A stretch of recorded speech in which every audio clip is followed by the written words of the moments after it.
Natália, conta pra mim, os ouvintes querem escutar, conta um pouco da sua história, como que foi o começo lá de São José do Rio Preto, que tudo isso, porque para as pessoas entenderem que tudo tem um começo. Sim, todo mundo começa do zero, né? Então eu sou paulistana, nasci aqui, com 25 anos eu me casei, né? Eu trabalhei a vida toda com restaurante, então eu era caixa, recepcionista, eu ficava na balança, minha vida toda foi na área alimentícia. E aí eu me casei com 25 anos e fui morar em São José do Rio Preto. Isso em 2015, desculpa. E aí, quando eu cheguei lá, 2016, no final de 2015, eu comecei a trabalhar numa clínica de estética. E aí eu era recepcionista, vendia pacote de beleza, tudo. E lá nessa clínica tinha uma moça que fazia sobrancelha. Ela fazia micropigmentação. E aí eu falei, ok. E ela pediu demissão. Só que os clientes que já haviam pago o procedimento precisavam do retorno, que esse é um procedimento feito em 2 etapas. E aí não tinha um retorno e eu falei, bom, e aquele problema, todo mundo reclamando, pedindo dinheiro de volta. Eu falei, bom, eu vou fazer esse curso de sobrancelha. Pesquisei lá no Google, curso de micropigmentação. Peguei o primeiro que tinha, assim, entre vários, falei, qual que tem próximo? Fui e fiz contra todo mundo. Todo mundo falou, mas você nunca pegou numa pinça? O que você vai fazer sobrancelha? O que você vai inventar? Eu falei, não, eu vou fazer esse curso e aí eu vou tirar o serviço da clínica. Não vai mais existir, a gente não vai mais vender. Eu vou atender todos os retoques e aí ninguém vai mais comprar o serviço porque ele vai deixar de existir. Mas você não era dona da clínica, ou era? Não. Você era só uma funcionária recepcionista? Eu era uma gerente, era da família do meu ex-marido, mas eu não era dona, eu tinha um salário, eu tinha tudo. Foi uma atitude intraempreendedora. Total. Tá? Né? Total, de assumir. E eu queria só fazer um ponto um parênteses aí, pra você continuar. Gente, eu fui no Google, cliquei, achei um curso que tava dentro do meu bolso. Não temos nada contra a faculdade, mas era o que eu precisava no momento. Exato. Acabou e rapidamente eu me especializei e coloquei em prática o que eu aprendi online. Foi isso? Ponto. Tá bom. Ponto. Sabe por quê? Na verdade foi pra presencial. Foi 3 dias. Peguei um ônibus, fui pra São Paulo, fiz e voltei. Pronto. Porque é importante sempre deixar claro essa construção da facilidade. Senhorita procurou no Google, achou lugar, peguei um ônibus, fiz em 3 dias, eu voltei, eu já entendia de sobrancelha mais que muita gente que não tava lá. Isso. Ponto. Vamos continuar a vida, vamos lá para deixar clara a facilidade. Todo mundo fica parado, A pessoa fica, mas e se? E se desse errado, eu ia voltar pra onde eu já tava. Perfeito. Ponto. Mais ou menos, porque você já ia estar com conhecimento. Isso, exato. E já ia estar olhando o mercado diferente. Sim. Mas vamos lá. Exatamente. A galera ficou sem o segundo tempo, comprou o primeiro tempo, ficou sem o segundo tempo. Exato, eu fui lá Aí resolver. você começou a aplicar.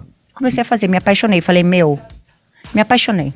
Tá. Era a única coisa que eu sabia fazer, de fato. Tipo, nossa, achei uma profissão, ok.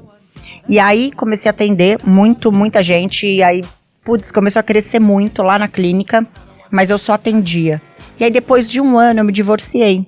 Final de 2016, novembro, voltei a morar em São Paulo. Tá.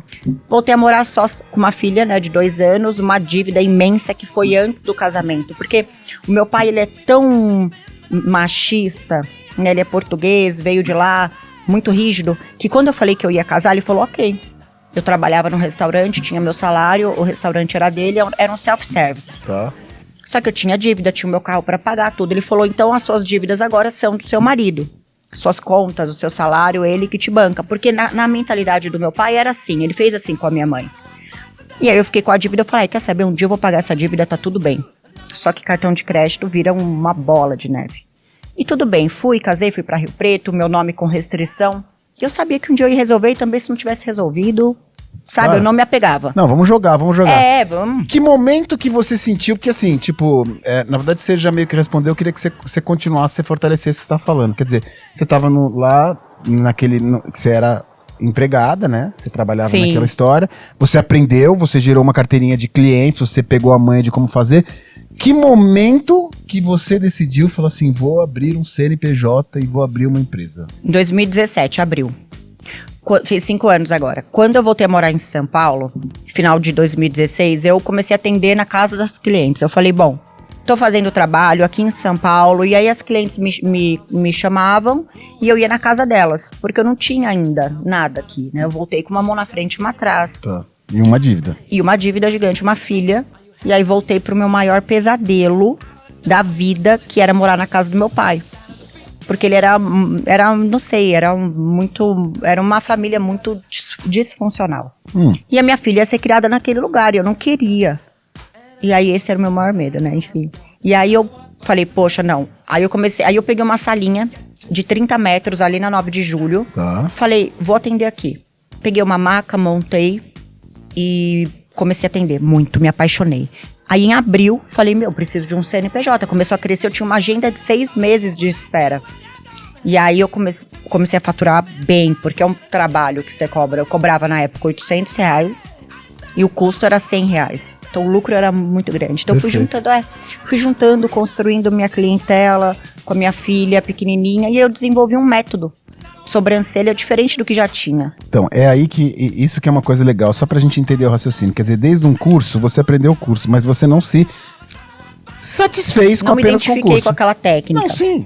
Foi o começo. Que não satisfez, né? Isso. Falou assim, pô, eu preciso ter um diferencial, porque todo mundo faz a mesma coisa. Exato. Né? Me fala, de onde veio? Como é que você criou esse diferencial, essa técnica nova? Foi da prática? Foi de uma ideia? Como que é isso? Foi do olhar mesmo pra beleza.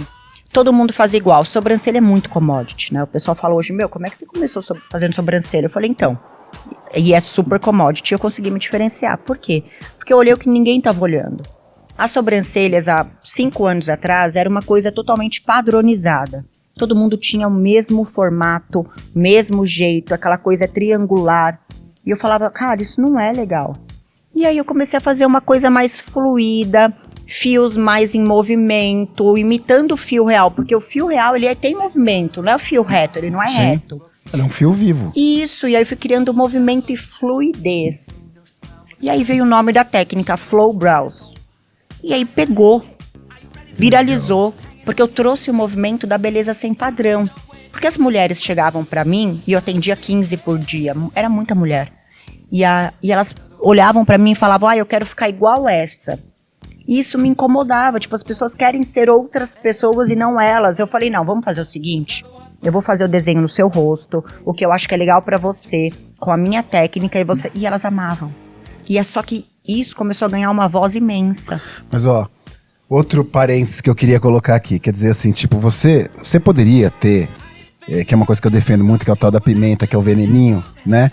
Você poderia ter ficado igual ao mercado. Certo? Acomodada. Não é? Tipo, eu tô ganhando meu dinheirinho, tenho uma margem bacana. Tá tranquilo. Gente, ela foi buscar um diferencial, ela foi buscar uma personalidade, ela viu uma história diferente. Isso é uma coisa que eu bato muito aqui no programa, porque assim, eu vejo as pessoas buscam muito a gente e falam assim, pô, mas como é que eu faço pra vender o meu hot dog diferente? Você tá vendendo a mesma coisa que todo mundo e você fica brigando por preço. Exato. E você não foi atrás do diferencial. Mas assim, o diferencial ele não acontece no mesmo dia, você tem que ir atrás, você tem que isso na tua cabeça. Você tem que pensar, refletir. Certo? Né? Então a gente tem essa proposta. Então é importante deixar claro que assim, você poderia estar fazendo commodity, como você bem falou.